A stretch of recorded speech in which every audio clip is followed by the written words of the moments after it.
చేసిరు కాదు మా కొడుకుని చంపేసిరు మీరు మీ తల్లి అంతే దొంగ ముఖాలు మీరు ఇద్దరు కలిసి నువ్వు నచ్చిగా పోతలేను నన్ను వడగట్టి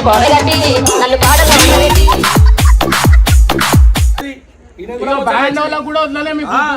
పైసలు జోబులో పెట్టుకుంది